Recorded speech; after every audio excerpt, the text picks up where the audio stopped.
Glória ao nome de Jesus Cristo de Nazaré. Eu queria lhe cumprimentar com a paz e com o amor que excede em todo entendimento. Amém. Bora para mais um vídeo. Vídeo este de mensagem bíblica agora. Mensagem bíblica do nível 98, hein? Então depois desse vídeo já vai ter lá na playlist 98 louvores, 98 frases de reflexão e 98 mensagens bíblicas para você ser edificado na presença de Jesus e se desenvolver, beleza? Quer ler a Bíblia toda? Quer aumentar o seu nível espiritual e o seu entendimento sobre a Bíblia? Quer aprender a pregar? Me comunique, tá bom? Que eu vou estar te colocando em um grupo e estar te orientando e te acompanhando diariamente de segunda a sexta, beleza? Já tem mais de 100 pessoas nesse grupo que estão aprendendo, se desenvolvendo, algumas já pregando, outras dando aula. E você, quer isso também para você? Tem uma promessa de Deus para você ser uma pregadora, um pregador da palavra de Deus? Então, cai dentro e bora pra cima. Lembrando, estamos na nossa série aqui, né? Zacarias 4. Estamos encerrando hoje, então já pegue a tua Bíblia, abra ela em Zacarias, capítulo de número 4, e iremos ler agora do versículo 7 ao versículo 12. Beleza pura? Do versículo 7 ao versículo 12. Vamos ler até o 14, tá bom? Beleza? Vou estar apresentando essa Bíblia aqui, é muito rápido. Bíblia King James atualizada, tá bom?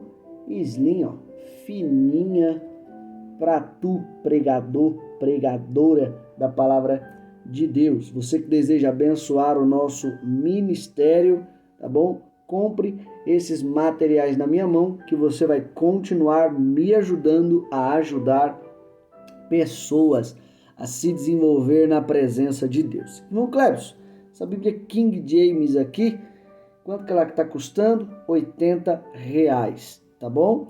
Você que deseja ganhar ela de graça na faixa, arrume mais 12 inscritos para o nosso canal e ela é sua de graça. Beleza?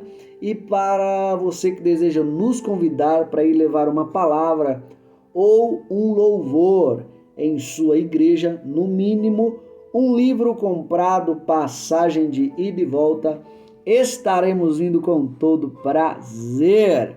Amém? Bora pra cima tacar fogo na seara dos filistas. Bora lá. Abra aí a tua Bíblia em Zacarias 4. Vamos ler do versículo 7 ao 14. Produção, enquanto essa pessoa que está me assistindo procura na Bíblia dela, Zacarias 4, roda a vinheta. Roda a vinheta para nós. Eita.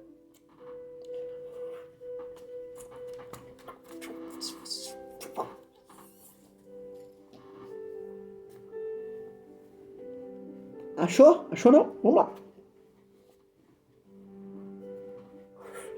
Achou Zacarias 4? Não? Então acha aí. Em nome de Jesus. É forte demais. Brasil da Galileia. Bora lá. Zacarias 4, do 7 ao 14. Beleza? Deixa eu dar apenas um conselho para você que acha que às vezes me vê falando dos livros, né? Quando eu falo que eu preciso da passagem de ida e volta, e no mínimo um livro comprado. E mesmo assim, você pensa que eu estou cobrando para pregar. É só apenas falar uma das coisas que já aconteceu comigo, tá? Aconteceu várias vezes, só que eu vou falar uma só. Já teve dias de eu ir em igrejas em que eu falei para o líder daquela igreja sobre a minha necessidade, passagem de ida e volta, tá bom? E que eu não estava trabalhando na época. E eu expus isso para ele. Ele falou: não, tudo bem, só vem aqui e a gente te abençoa. Eu não fui cobrando para pregar. Mas quando cheguei lá, preguei a palavra, a igreja recebeu, sentiu Deus, foi edificada. E quando chegou no final do culto, percebi que o pastor estava meio assim, não sei. Fiquei esperando, até porque eu falei com ele sobre a oferta, sobre pelo menos a passagem de ida e volta. Detalhe, eu gastei praticamente 4 passagens para ir na igreja dele e voltar para minha casa. E nisso, quando eu cheguei lá, isso já tem um tempinho. Quando eu cheguei lá, ele, após o culto, pediu para filha dele, ou foi filho dele, foi para a filha dele, vir me entregar um envelope. Eu falei, beleza, deixei tudo conversado, deixei tudo acertado. Daqui a pouco, quando eu abro o envelope, repare bem, eu tinha gastado 4 passagens para ir e voltar. Gastei praticamente R$20. Sabe quanto tinha no envelope? R$10. Aquele dia eu fiquei tão triste, tão desanimado, que eu falei, Deus, quer saber de uma? Eu vou voltar para minha vida mesmo, vou trabalhar, vou me manter minha família, tá bom? Porque eu já era casado, manter minha família e esse negócio de pregar, de se dedicar ao Senhor, de evangelizar, de ajudar as pessoas a se desenvolverem, de desenvolver Cristo dentro das pessoas, escolhe outra pessoa. Porque, infelizmente, muitos ainda não entendem o que é viver para Deus. Tá bom? Eu não estou falando aqui de gente vagabunda, não. Eu não estou falando aqui de gente que não tem o que fazer, tá bom? E às vezes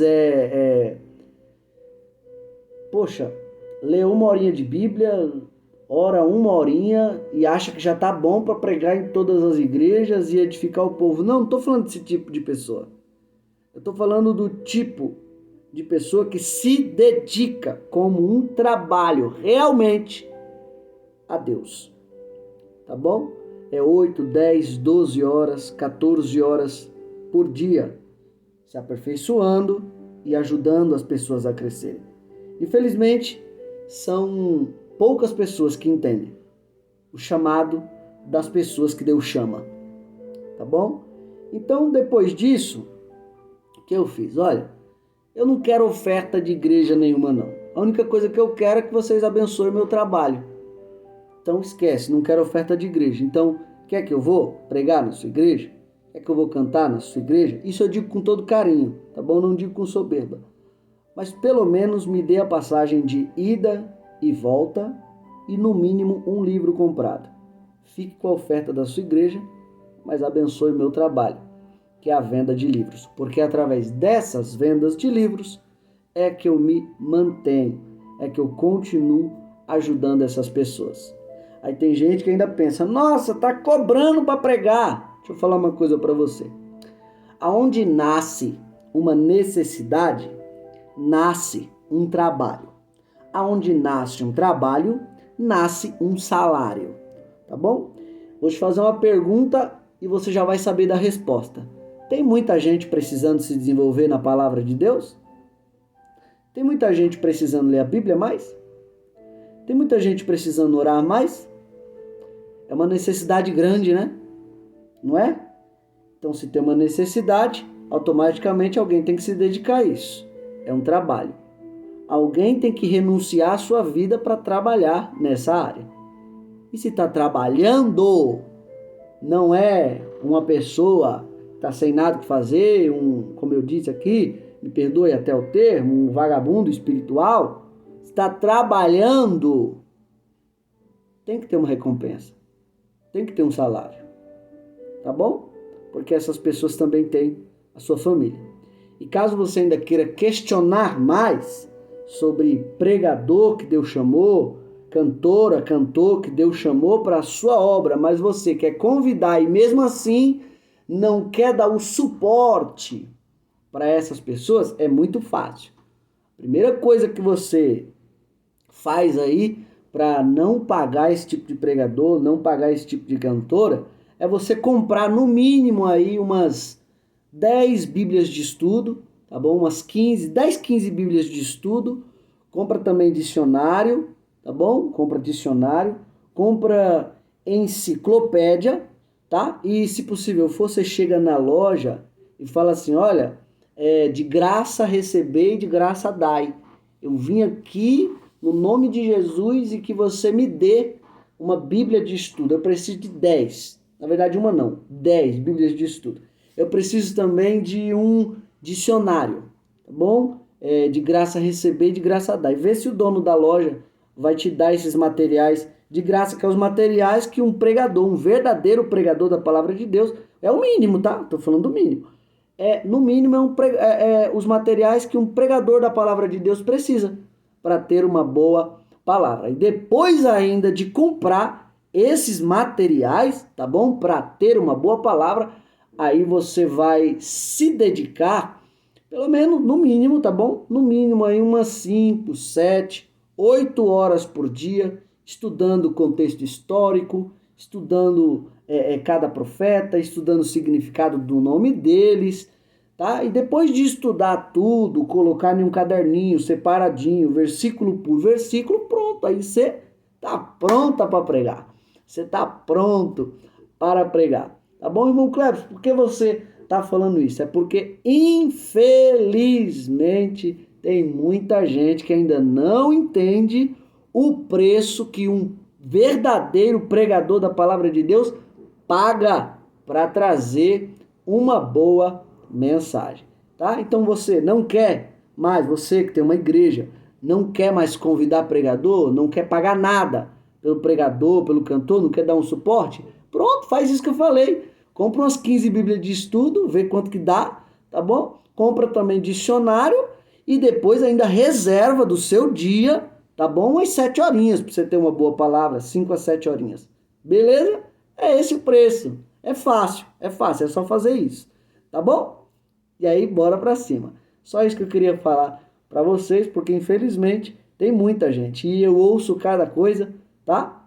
Tem muita gente que ainda não entende o chamado de quem Deus chamou. Beleza? Bora lá. Vamos pro texto. Ô, vida, pega o sonzinho aqui, ó. Acho que ele deu uma parada aqui. Coloca na tomada. Abriu aí tua Bíblia, Zacarias, do 7 ao 14. Vamos lá. Obrigado. Isso aí. Zacarias, capítulo 4, do 7 ao 14. Assim está escrito, ó. Quem és tu, ó monte grande? Diante de Zorobabel serás uma campina, porque ele trará a primeira pedra com aclamações. Graça, graça a ela. 8. E a palavra do Senhor veio de novo a mim, dizendo, 9. As mãos de Zorobabel têm fundado esta casa. Também as suas mãos a acabarão, para que saibais que o Senhor dos Exércitos me enviou a vós. 10. Porque quem despreza o dia das coisas pequenas? Pois esses se alegrarão, vendo o prumo na mão de Zorobabel.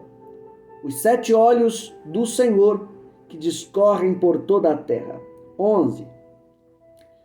Falei mais e disse-lhe, que são as 2 oliveiras à direita do castiçal e à sua esquerda?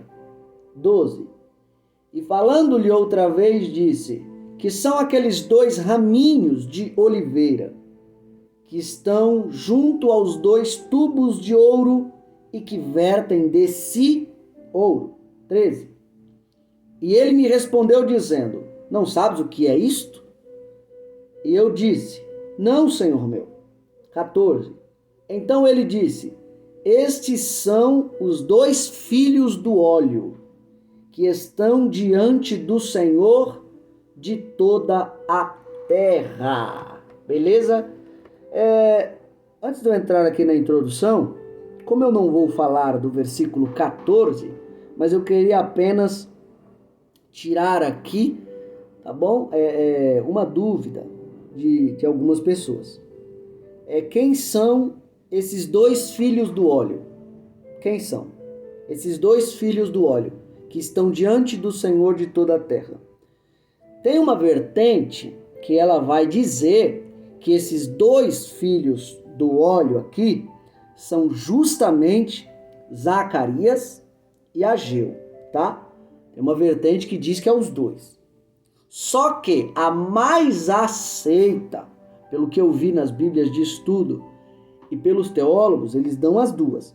Mas a mais aceita é que esses 2 filhos do óleo não são Ageu e não são Zacarias. Então quem é, irmão Cleves? É justamente Zorobabel e Josué, o sumo sacerdote da época, tá bom? São então as 2 oliveiras. Essa é a vertente mais aceita, beleza? Só para que você tenha um entendimento e uma compreensão melhor de quem são essas 2 oliveiras, ou esses 2 filhos do óleo. É tanta unção que eram chamados de filhos do óleo. É forte. Bora lá. Então, no vídeo anterior, nós tínhamos tratado do versículo 7, só o versículo 7. E agora nós iremos continuar nele mesmo. A expressão, quem és tu, ó monte grande? Uma pergunta. Diante de Zorobabel serás uma campina. Então esse monte aqui, essa montanha, ela não está aqui de forma literal, tá? É de forma figurada. E o que significa essa montanha de forma figurada? Significa oposição contra a reconstrução do templo, tá bom? Significa também a indisposição por parte do povo e por parte dos grandes homens de Deus da época, tá? E eu finalizei falando um pouquinho sobre o Muro de Jericó. Que o Muro de Jericó, ali, literalmente, ele tinha 9 metros de altura, 6 metros de espessura, ao ponto de ter casa em cima dele. A própria casa da prostituta Raabe estava em cima desse muro, tá bom? Só que, pela fé, ele foi derrubado, sendo rodeado. E aqui eu disse para você que nenhum problema, nenhuma muralha é maior do que a fé que Deus te deu. A fé que Deus te deu é uma fé tão poderosa que ela tem a capacidade de vencer oposição, ela tem a capacidade de vencer a indisposição por parte do povo e por parte de você mesmo. Então a fé que Deus te deu é maior do que qualquer problema na sua vida. Amém? Vamos lá. E a outra expressão que eu peguei aqui do versículo 7 é a repetição da palavra graça. Graça a ela. Que na verdade essa repetição aqui era para realçar a beleza do templo terminado. Tá bom? Só que nós tratamos que a repetição na Bíblia, ela não serve apenas para realçar a beleza, mas a repetição na Bíblia é fundamental para ter uma firmeza de propósito e alcançar o propósito para o qual Deus te designou, tá? Então, na expressão aqui, João Ferreira de Almeida, está graça, graça a ela. Só que em outra expressão, que beleza, ó, repetição. Em outra tradução, que maravilha, que maravilha. Em outra tradução, é pela graça, é pela graça. Em outra tradução, a tradução dos nossos irmãos que nos chamam de primo, né? é os TJ, está escrito na tradução deles, quão encantadora, quão encantadora. Então essas expressões aqui, a repetição dessas expressões é justamente para realçar a beleza. Aí nós tratamos e aqui falamos de vários textos em que tem repetição, e se tem repetição, tem insistência, tem firmeza de propósito. Nós falamos sobre o amigo, né, que vai na casa de um outro amigo pedir comida porque acaba de receber um outro amigo de viagem, e o amigo que está dentro da casa, ele não se levanta porque era amigo do que estava pedindo, mas se levanta por causa da tua chatice, por causa da insistência do rapaz, né? Então aqui ele repete, bate uma, repete, bate de novo, repete, bate de novo, até o cara se levantar, até o amigo se levantar e ir atendê-lo naquilo que ele queria, tá bom? Um outro que a gente citou aqui foi a do juiz Inico, aquela viúva que falou: juiz, julga a minha causa contra o meu adversário, ele tem me prejudicado muito. Então você vê que ela ia num dia, o juiz não dava ouvido, ela voltava para casa. No outro dia, quem estava lá de novo, ela falava para o juiz ouvia, não dava muita atenção, não julgava a causa dela, ela voltava para casa.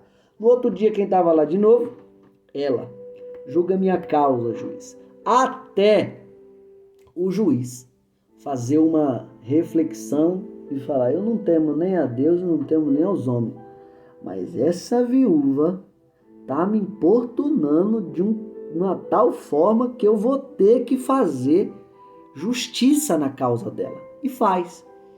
Por causa de quê? Por causa da insistência, tá bom? Os serafins também, eles adoram através da insistência e repetição. Como assim, irmão Clébio? Santo, santo, santo é o Senhor dos exércitos, e toda a terra está cheia da sua glória. E quando acaba, o que eles fazem? Santo, santo, santo é o Senhor dos exércitos, e toda a terra está cheia da sua glória. Repetição na adoração.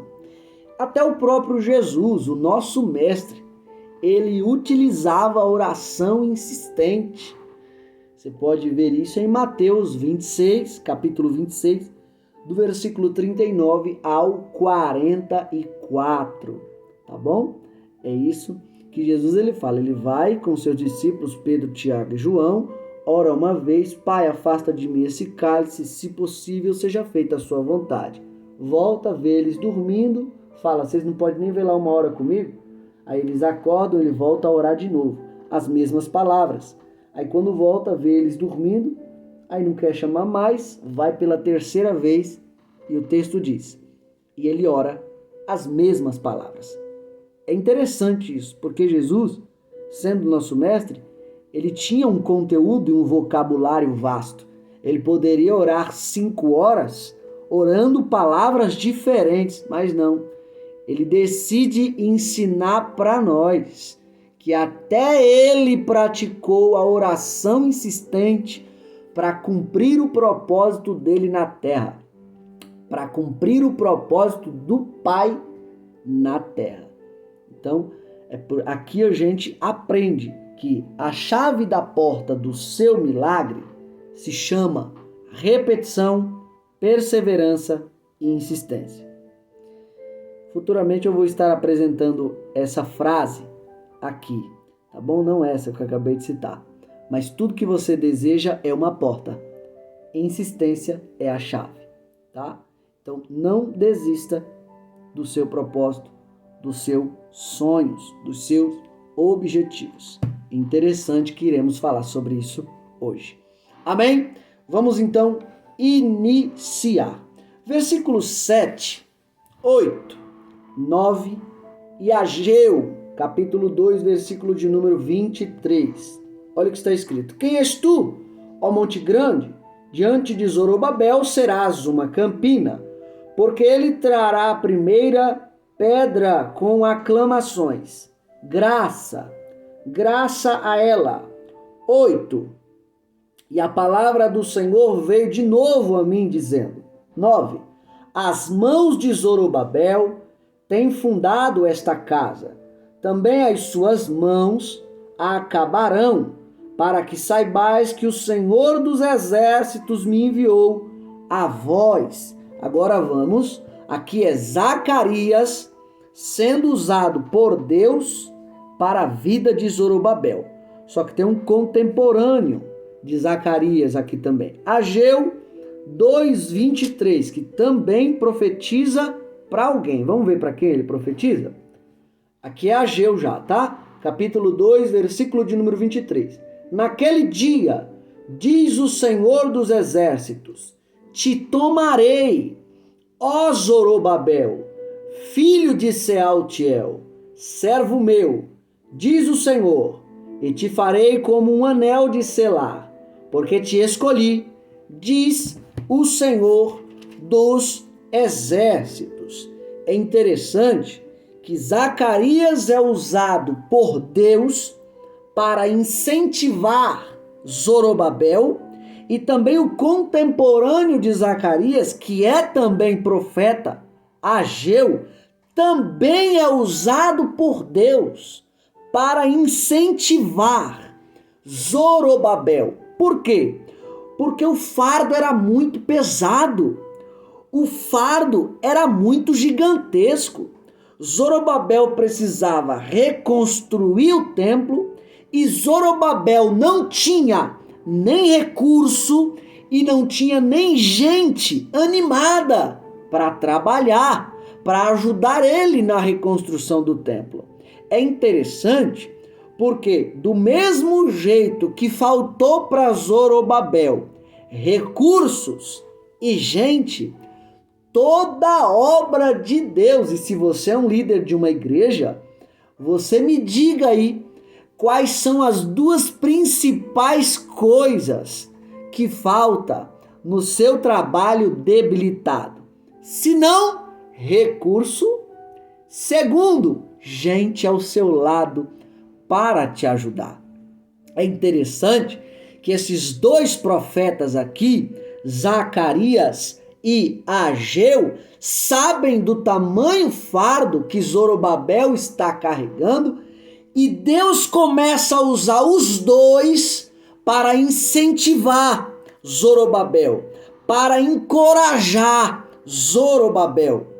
Coisa linda de se ver é quando as pessoas começam a enxergar nos líderes ou em alguém que elas precisam de recurso, elas precisam de gente para trabalhar, e ao invés de desanimarem essa pessoa, ao invés de puxarem o seu tapete, ao invés de desencorajarem essa pessoa, fazem o mesmo papel de Ageu, fazem o mesmo papel de Zacarias. Qual, irmão Cleberson?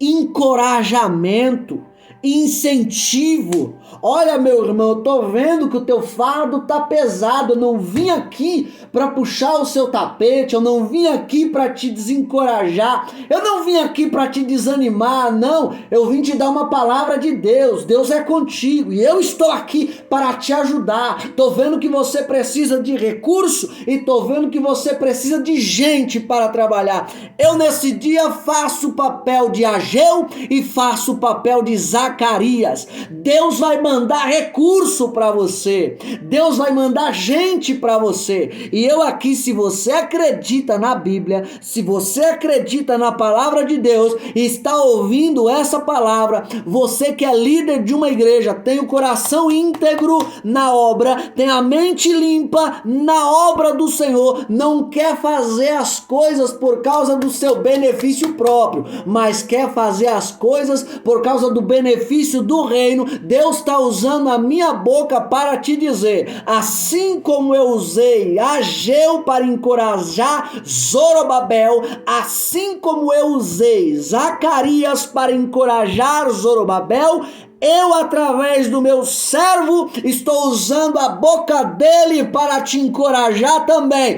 Eu, o teu Deus, vou te enviar os recursos. Eu, o teu Deus, vou enviar gente para te ajudar. Eu, o teu Deus, vou enviar o dinheiro. Eu, o teu Deus, vou enviar pessoas capacitadas para colocar do seu lado e manter essa obra de pé, manter essa igreja aberta, porque eu tô vendo que o seu desejo é ganhar almas para o meu reino. Eu tô vendo que o seu desejo é edificar as pessoas. Você entendeu que mais importante do que ganhar uma alma para Cristo é formar Cristo dentro da alma ganhada. E hoje o Espírito Santo manda eu te dizer, recebe essa palavra aí, palavra bíblica. Deus vai enviar os recursos e Deus vai enviar as pessoas. Oh glória! Nós temos que fazer o mesmo trabalho de Ageu. Nós temos que fazer o mesmo trabalho de Zacarias, o trabalho de incentivo. E eu vou mais a fundo. Quando você vai ler 2 Coríntios, capítulo 3, versículo de número 6, o apóstolo Paulo está dizendo: nós não somos pregadores da antiga aliança. E ele termina dizendo assim: porque a antiga aliança, a letra, ela mata, o espírito vivifica. Até hoje esse texto ele é interpretado de forma errada. Até hoje tem gente que pega esse texto, quando vê a expressão na Bíblia, que a letra mata, diz que não pode estudar, diz que não pode se dedicar tanto à leitura, não pode estudar muito, porque senão você esfria. Não, o que te esfria é a má interpretação do conhecimento. O que te esfria é uma má interpretação do conhecimento que te deixa soberbo, te deixa prepotente. O conhecimento não te esfria. O conhecimento não te deixa soberbo. A má interpretação dele te esfria. A má interpretação dele te deixa soberbo. Paulo, quando diz a letra mata, ele está falando da lei de uma forma figurada. Ele está falando que a lei, ela mata. A letra, a lei, ela destrói. Por que ela destrói? Porque a lei só foi dada por Deus para dizer aonde você erra, aonde o ser humano erra. Quer ver uma coisa? Um exemplo. Se você adultera, a lei vai dizer para você: você adulterou. Se você se prostitui, a lei vai dizer para você: você se prostituiu. Se você é um usuário de droga, a lei, a palavra de Deus vai dizer para você: você está errado, conserte isso aí, você está errado. A lei só abre a boca quando é para falar do seu erro. A lei só fala quando é para falar do seu defeito. E quando você acerta, a lei se cala. Abrir um parênteses aqui. É interessante que até hoje a gente encontra alguns crentes lei, alguns servos que se dizem de Deus, parecido com a antiga aliança. A pessoa só abre a boca para dizer onde você está errando. Só abre a boca para dizer do seu defeito. Só abre a boca para dizer onde você erra, os caminhos errados. E quando você acerta, ela se cala. Paulo, quando ele fala aqui que a letra mata, ele está falando da lei. Porque ninguém consegue sobreviver debaixo de algo que só diga onde a gente está errando, só nos pressiona. E tudo que a gente faz, essa lei diz, tem uma consequência e Deus vai te matar. Paulo está dizendo, não, nós não somos pregadores desse tipo de palavra, que só pressiona, que só condena. Não, somos pregadores de uma nova aliança. Qual, Paulo? A aliança do Espírito. Se a letra ela mata, se a letra subjuga, se a letra destrói, se a letra só dá consequência, se a letra só diz que vai matar, Nós somos pregadores de uma nova aliança, a aliança do Espírito. Se a letra mata, o Espírito vivifica. É um amigo, o Espírito Santo que está dentro de nós. Ele diz aonde a gente está errando. Quando a gente cai por causa do nosso pecado, ele estende a mão e diz: levanta, porque tem muito caminho pela frente para você prosseguir. É dessa aliança que a gente é pregador. A gente é do tipo de pregador que fala onde está errado, mas a gente também se apresenta para ajudar o irmão que está caído. Oh, glória ao nome de Jesus! É esse tipo de pregador que Paulo está dizendo que nós temos que ser, pregadores do Espírito, que diga onde está errando, mas também ajude a levantar. Trazendo o contexto aqui do versículo que acabamos de ler, a gente tem que ser mais incentivador de pessoas que estão trabalhando para o reino. A gente tem que ser mais encorajadores de pessoas que estão trabalhando para o reino. Tem uma frase que eu ouvi de alguns amigos meus, que só quebra prato quem lava prato. Deixa eu dizer uma coisa para você: se tu tá fazendo a obra de Deus, é lógico que você vai errar muito, mas na sua cabeça tem que ter sempre uma consciência: eu tô errando, mas tô errando querendo acertar, e vai consertando aos poucos. Já percebeu que a única pessoa que não erra é aquela que não faz nada? Já percebeu que a única pessoa que não erra é aquela que não traz nenhuma palavra de encorajamento, não traz nenhuma palavra de incentivo? Parece crente lei. Só serve para dizer onde está errando, só serve para dizer os nossos defeitos, o que a gente fez de errado na obra. Mas quando você precisa dela, em um culto de evangelismo, em uma visita, entregar a ceia para algum irmão necessitado, ajudar alguém que precisa financeiramente, essa pessoa que tanto lhe critica não está do seu lado, não está. O que o Espírito Santo está dizendo com essa palavra é: para de ser tão crítico, para de só olhar os defeitos dos outros, seja um encorajador de quem está fazendo a minha obra, seja um incentivador de quem está fazendo a minha obra. Oh, glória! É isso que o Espírito Santo, ele quer de nós. Vamos continuar? Versículo de número 9.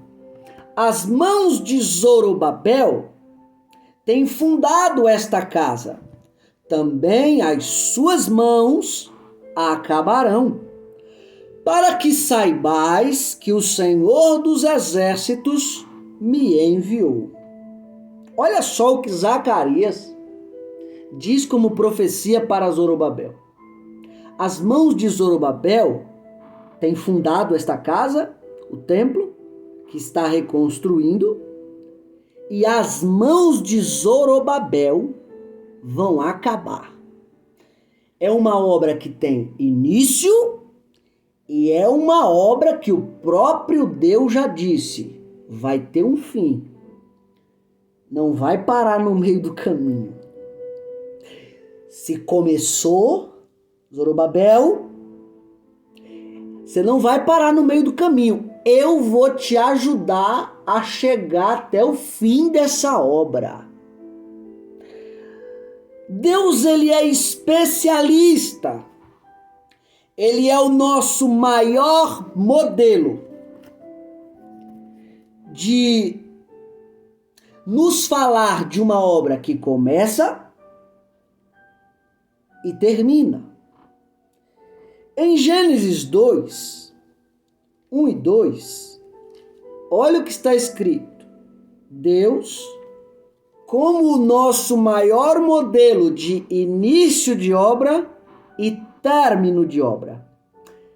Se não me falha a memória, os empresários americanos, eles chegam a dizer sobre os brasileiros uma grande verdade, e você pode refletir nisso.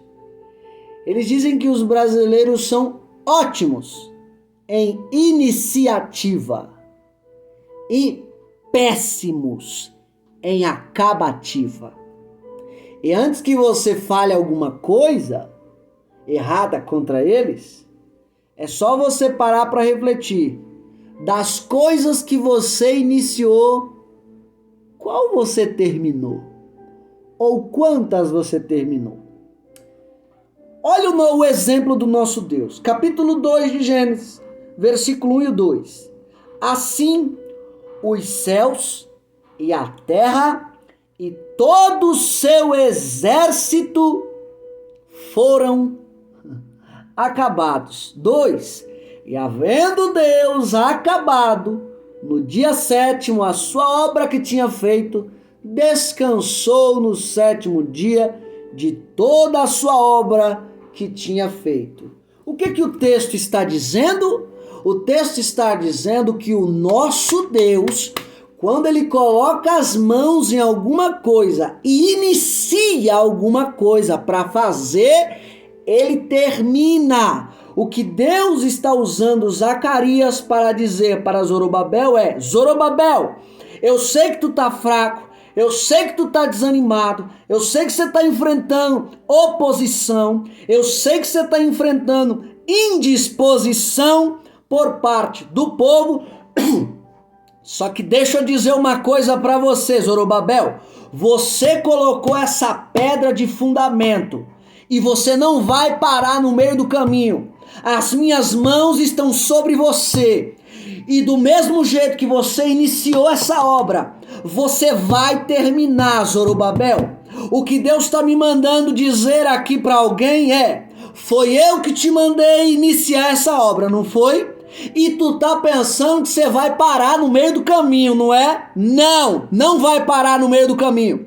Do mesmo jeito que eu falei com Zacarias para ele falar com Zorobabel, do mesmo jeito que Zorobabel colocou a primeira pedra de fundamento e eu prometi que ele iria acabar, do mesmo jeito eu tô falando com você hoje. Se você iniciou uma obra ao meu mandado, a minha mão está sobre você e você não vai parar no meio do caminho. O que você começou, você vai terminar. Deus, mas tá difícil, mas hoje eu te animo, hoje eu te dou graça, hoje eu te dou força, hoje eu caminho com você. Por quê? Porque foi eu que te prometi, foi eu que te mandei iniciar essa obra. E se eu te mandei iniciar essa obra, você vai acabar, porque você está com as minhas mãos sobre você e com o direcionamento da minha palavra. Se iniciou, vai acabar. Do mesmo jeito que Zorobabel iniciou e acabou, você vai iniciar e vai acabar, porque as minhas mãos estão sobre você e você está debaixo da minha palavra. Assim diz o Senhor. Oh glória, aleluia. Vamos continuar. O vídeo tá ficando longo, vamos continuar. Tem conteúdo ainda demais para nós. Versículo de número 10. Está escrito assim: porque quem despreza o dia das coisas pequenas, é uma pergunta, pois esses se alegrarão. Porque quem despreza o dia das coisas pequenas, pois esses se alegrarão. Quando o povo começa a observar que o templo que está sendo construído não tem a formosura do templo antigo, não tem a beleza do templo antigo, não tem a estrutura do templo antigo, eles começam a desanimar por aquilo que estão vendo. Eles começam a entrar em choro, em desespero. Deus usa mais uma vez Zacarias para dizer: olha, fale para esse povo não desprezar o dia das coisas pequenas. Fale para esse povo não desprezar o que eu estou mandando fazer. Fale para esse povo não desprezar o templo que eu estou mandando construir. Eu sei que o templo antigo, ele tinha mais beleza. Eu sei que o templo antigo tinha mais estrutura. Eu sei que o templo antigo era maior. Eu sei que o templo antigo era mais belo. Mas avisa para o povo, nem sempre o maior e o mais belo é o melhor na minha presença. Eita glória. Avisa para o povo, nem sempre o maior e o mais belo é o melhor na minha presença. Vamos falar aqui de coisas que acontecem no nosso dia a dia. Vamos falar de um culto pequeno e um culto grande, tá bom? Só para que vocês entendam. Normalmente um culto pequeno ele é desprezado. Normalmente uma igreja pequena ela é desprezada. Ainda mais quando é uma igreja pequena e ainda tem poucas pessoas. Normalmente é muito desprezada por causa disso. Pequena, poucas pessoas, às vezes falta estrutura. Alguém olha e despreza. Alguém olha e diz, não tem jeito. É sempre o Pedro, Tiago e João. Aí alguém olha para uma outra igreja formosa, mais estruturada, ar-condicionado, banco acolchoado, grande, muitos membros, e diz, ali tem Deus. E na igreja pequena, tá fraquinho. Deixa eu te contar duas situações bíblicas aqui, só para você mudar esse pensamento seu. Você lembra de Jacó? Culto pequeno. Jacó fez passar toda a sua casa, Jacó fez passar toda a sua família, Jacó fez passar todos os seus animais, toda a riqueza que tinha, só ficou ele. Só ficou ele e mais um anjo. Olha que culto. Culto com duas pessoas. E naquele dia, Deus transformou Jacó. Culto pequeno, que é desprezado por muita gente. Se lembra da mulher samaritana? Que culto foi aquele? Só a mulher samaritana no culto e Jesus. E naquele dia, uma prostituta se transforma em uma das maiores missionárias da sua cidade. Que culto foi aquele? Se lembra de Saulo, Paulo? Só tinha Paulo, mais algumas pessoas com ele e Jesus que apareceu num clarão. Culto pequeno. Jesus olha para aquele homem dentro do clarão e disse, por que você está me perseguindo? A partir de hoje sua vida vai ser diferente. O perseguidor passa a ser perseguido e se transforma em um dos maiores apóstolos de Jesus. Que culto foi aquele? Ô glória! Culto pequeno!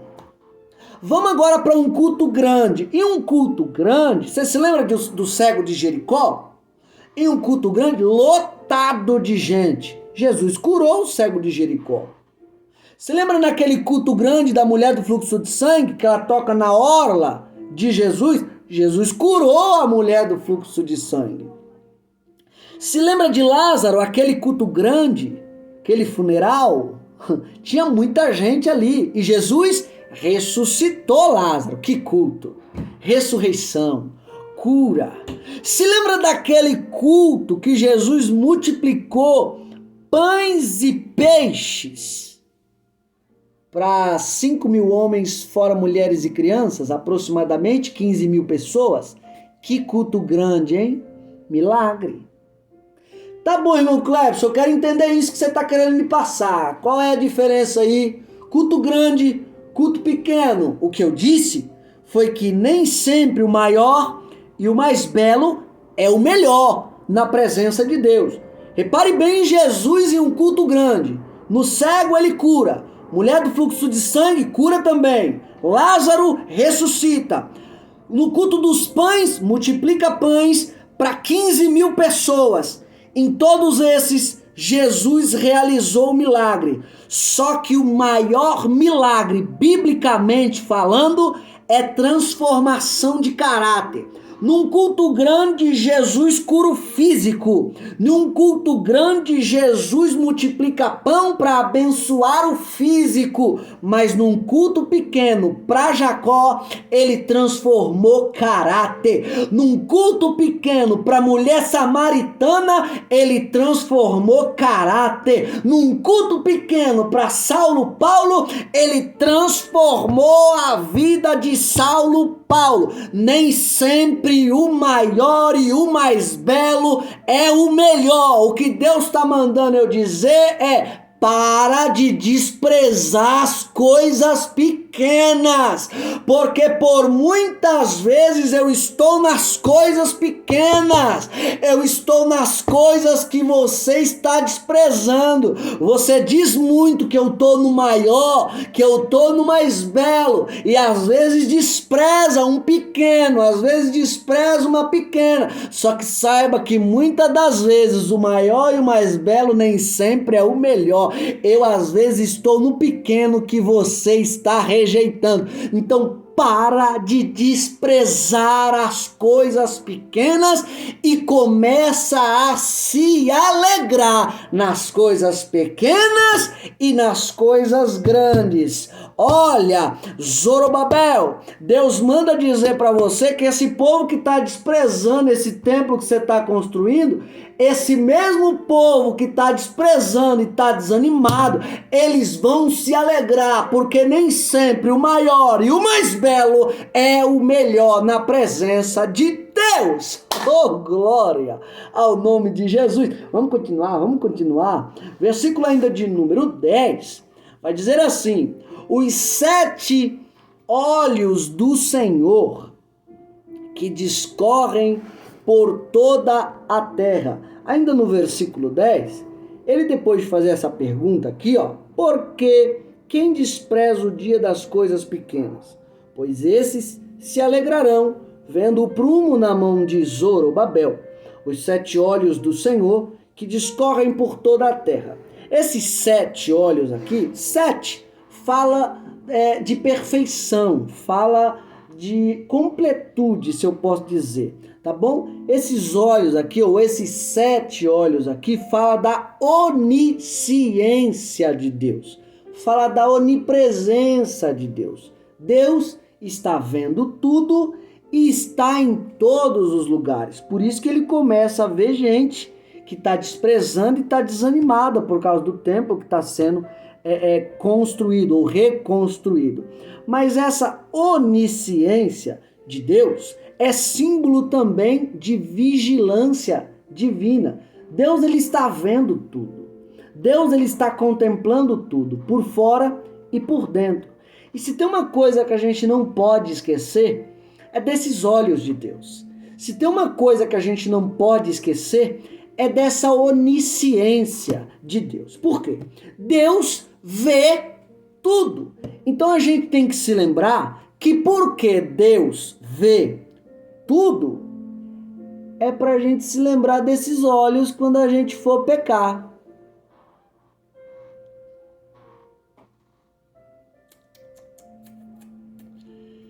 Porque Deus está vendo tudo. Deus está em todos os lugares. E o que Deus está mandando eu dizer é: se lembre desses 7 olhos. Porque esses 7 olhos ainda estão presentes em todo lugar. A minha onisciência está presente quando você está pecando. A minha onisciência está presente quando você pensa em pecar. A minha onisciência está presente para onde você olha. A minha onisciência está presente no que você fala. A minha onisciência está presente para onde você está indo. A minha onisciência está presente diante do que você está fazendo. Nunca se esqueça dos meus olhos naquilo que você pensa, vê, fala, faz e ouve. Porque eu estou vendo tudo, eu ouço tudo. Então lembra da minha onisciência quando você for pecar. Não tem ninguém vendo, eu estou vendo. Ninguém ouviu o que eu falei, eu ouvi, diz o Senhor. Olha, ninguém viu o que eu fiz, eu vi o que você fez. A minha onisciência estava naquele momento. A minha presença estava naquele momento. Então lembre-se dos 7 olhos quando você for pecar. E quando você se lembrar, aproveita para se arrepender e não praticar mais. Tem uma outra vertente nesses olhos de Deus aqui, que Deus ele não só vê tudo, mas, porém, conquanto Deus vê tudo como um todo. Tudo que Deus vê o seu nascimento, ou até mesmo antes de nascer, e está vendo o seu fim. Pode acreditar. Deus me viu, está me vendo antes de eu vir para essa terra e sabe da minha vida depois da minha morte. Deus ele vê tudo como um todo. É como se ele enxergasse o plano completo, o início e o fim da raça humana com uma clareza linda e maravilhosa. Então, se Deus ele vê tudo como um todo, nesse exato momento é para você se lembrar desses olhos. Quando você for escolher caminhos que não sejam os caminhos dele. Porque o que ele está dizendo para você, que está querendo tomar um caminho errado, está querendo viver uma outra vida que ele não mandou. Está querendo tomar um caminho que não é o caminho dele para a sua vida. Ele está dizendo, esse caminho aí vai dar ruim, hein? Esse caminho aí que tu está querendo escolher vai dar mal. Se lembra dos meus olhos, porque os meus olhos vê tudo como um todo. E eu tô vendo já como um todo lá no final desse caminho que você vai se dar mal. Então, para você não se dar mal, eu tô te avisando aqui. Permanece na minha presença. Permanece no meu caminho. Ô, irmão Clebson, e eu, que eu já tô nesse caminho que Deus não aprova, sai dele. Porque o final dele vai dar ruim. O final dele não vai ser coisa boa. Então se lembre dos olhos de Deus quando você for pecar e se lembre dos olhos de Deus quando você for escolher caminhos que não sejam os dele. Porque do mesmo jeito que ele vê tudo como um todo, ele está dizendo, estou vendo que o final desse caminho aí é morte. Vai dar ruim, vai dar mal. Então eu, como seu Deus e seu Pai, eu estou dizendo, não escolha esse caminho. Eu já estou vendo o fim dele. E o fim dele não é coisa boa. Permanece na minha presença. Vamos continuar? Para encerrar, versículo de número 12. E falando-lhe outra vez, disse, que são aqueles 2 raminhos de oliveira que estão junto aos 2 tubos de ouro e que vertem desse ouro. Deixa eu ler também o 13. E ele me respondeu dizendo, não sabes o que é isto? E eu disse, não, senhor meu. 14. Então ele disse, estes são os 2 filhos do óleo que estão diante do Senhor de toda a terra. Depois, se você quiser pesquisar aí, você pode dar um Google aí. Você coloca assim, a visão de Zacarias capítulo 4. É mais ou menos uma visão assim, ó. Tem 2 oliveiras uma à esquerda, atrás assim, uma à direita, tá? É 2 oliveiras, uma à esquerda, uma à direita. Essas 2 oliveiras tem um caninho assim, ó, ainda atrás, tem um caninho que vão para baixo assim. Embaixo desse caninho tem um vaso, tá bom? Um vaso. Tá dando para compreender? Depois, se você quiser, você pode pesquisar aí. Visão de Zacarias 4. Vai estar assim. 2 oliveiras. Dessas 2 oliveiras tem um caninho que está vertendo óleo a todo momento.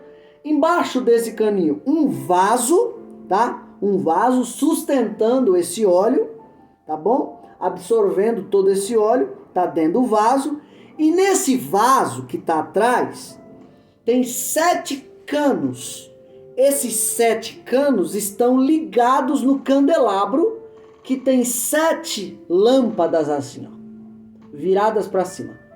Cada lâmpada dessa está com um caninho desse vaso grudado nele, junto assim, encaixado. Tá o vaso atrás, candelabro na frente, e cada cano do candelabro, não é 8 não, é 7. Cada cano do candelabro está plugado em uma lâmpada. Tá bom? Para que é isso? Dentro dessa visão, é Deus dizendo: eu estou usando meus 2 servos, que eu já disse quem são, tá? No início do vídeo. Eu estou usando meus 2 servos, que são os filhos do óleo, estão vertendo óleo a todo momento dentro de uma vasilha para esse meu candelabro não parar de pegar fogo.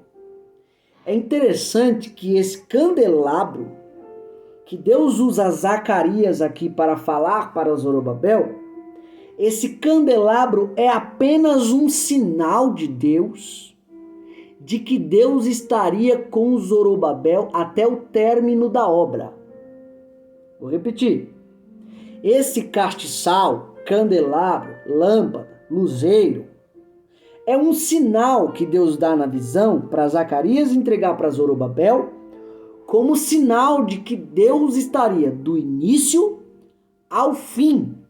E que se ele não perdesse essa visão de vista do castiçal, essa visão das 2 oliveiras, vertendo óleo no vaso ou na bacia, e essa bacia para o candelabro, ele nunca pararia de pegar fogo. Se Zorobabel não perdesse a visão desse castiçal, pegando fogo a todo momento, ele nunca pararia de pegar fogo na presença de Deus. Ele nunca pararia de fazer o que Deus mandou. Por quê? Na época de Moisés, tinha um castiçal e Deus estava com Moisés. Na época de Salomão, no templo, não tinha um, tinha 10 castiçais e Deus estava com Salomão. Quando Deus mostra para Zacarias entregar para Zorobabel o castiçal, Deus estava dizendo para Zorobabel: do mesmo jeito que eu estava com Moisés no tabernáculo, estarei com você. Do mesmo jeito que eu estava com Salomão no templo, eu estarei com você, Zorobabel. É isso que eu estou falando, Zorobabel. Não perca a visão que eu te dei do castiçal, que eu vou te ajudar a terminar a obra e você nunca vai parar de pegar fogo na minha presença. O que Deus está mandando eu dizer para alguém é: não perca a visão que Deus te deu e você nunca vai parar de jorrar óleo. Não perca a visão que eu te dei e você nunca vai parar de pegar fogo. Se você começar a dar atenção para a palavra palavra dos outros, para a desmoralização dos outros, para o desânimo dos outros, você vai parar a obra e vai parar de pegar fogo. Agora, se você não perder a visão do castiçal que eu te dei, nunca você vai parar a obra e nunca você vai parar de pegar fogo. Quer continuar pregando? Não perde a visão. Quer continuar cantando? Não perde a visão. Quer continuar ensinando? Não perde a visão. Quer continuar ajudando os outros? Não perde a visão. Quer continuar na presença de Deus? Não perde a visão. Quer continuar pegando fogo? Não perde a visão. Quer continuar se relacionando com Deus? Não perde a visão. Quer continuar pegando fogo, ardendo em fogo, caminhando na obra de Deus, tendo relacionamento com Deus? Não perde a visão do castiçal que Deus te deu. Amém? Bora pra cima, não perca a visão. Porque se você não perde a visão, a obra não para. Se você não perde a visão, você também não para de pegar fogo na presença de Deus. Então não perca a visão e nunca você vai parar. Não perca a visão e nunca você vai parar de jorrar óleo para quem precisa. Amém? Bora pra cima. Seja a fonte. Reserve um tempo com Deus no seu dia e Deus abençoe.